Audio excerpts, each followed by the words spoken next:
안녕하세요. 금용모 법무사입니다. 개인회생은 원칙적으로 본인의 소득에서 최저생계비를 빼고 남은 돈이 있으면 그 돈을 매달 변제금으로 납부하는 제도인데요. 따라서 최저생계비를 보장받는 것이 원칙이라고 할 수 있습니다. 하지만 예외적으로 이 최저생계비를 보장받지 못할 수도 있거든요.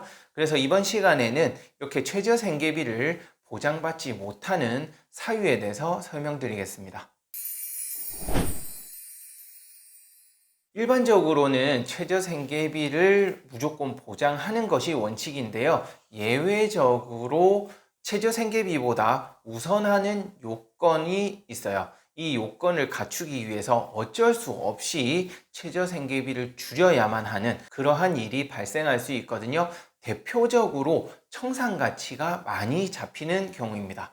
이 청산가치라는 것은 제가 여러 번 언급을 하는데 쉽게 생각하시면 내가 가진 재산이라고 보시면 돼요. 내가 가진 재산이 좀 많은 경우에는 예외적으로 소득이 적지만 이 청산가치 보장을 하기 위해서 변제금을 많이 납부할 수밖에 없거든요. 청산가치 보장의 원칙이라는 것인데요. 쉽게 말씀드리면 내 재산이 3천만 원이 있다. 그 경우에는 내가 가진 재산, 즉 3천만 원만큼은 무조건 변제금으로 납부를 해야 됩니다. 3년 또는 5년 동안 반드시 3천만 원 이상을 변제금으로 납부해야 하기 때문에 이 3천만 원 이상의 변제금을 납부하기 위한 이 요건을 갖추기 위해서 스스로 생계비를 줄여야 하는 그러한 일이 발생할 수 있는 것이죠.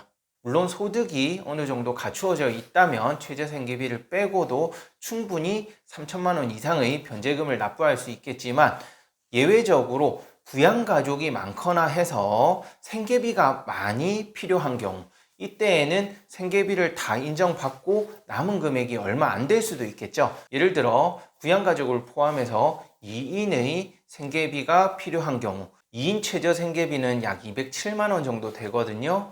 그런데 본인 수입이 월 250이다. 이 경우에는 2인 최저생계비를 빼면 남은 돈이 43만 원밖에 안 남죠. 그렇다면 매달 43만 원을 변제금으로 납부해야 되는데 36개월간 이 43만 원을 납부한다고 가정했을 때는 3천만 원의 청산가치를 맞출 수가 없게 되는 것이죠. 이 경우 60개월로 신청을 한다 하더라도 43만 원이면 3천만 원에 모자라게 되죠. 따라서 이때에는 본인이 선택을 해야 됩니다. 36개월로 신청할 경우에는 매달 납입금을 더 늘리고 생계비를 줄여서 3천만 원을 3년 안에 맞추거나 또는 60개월로 해서 60개월 하면 약 한 50만 원씩 60개월을 납부하면 3천만 원이 되죠. 이렇게 60개월간 50만 원 이상의 변제금을 납부하고 최저생계비를 일부 줄여서 신청을 하게 되는 것이죠.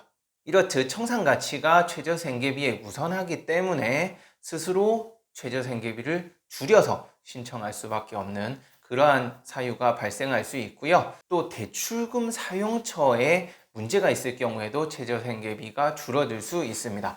쉽게 예를 들어 드리면 도박에 사용한 경우나 또는 온라인 게임에 그 대출금을 사용한 경우인데요. 도박이나 온라인 게임에 사용한 경우에는 그 소비한 금액을 청산가치에 반영하도록 하는 것이 대부분 법원의 실무거든요.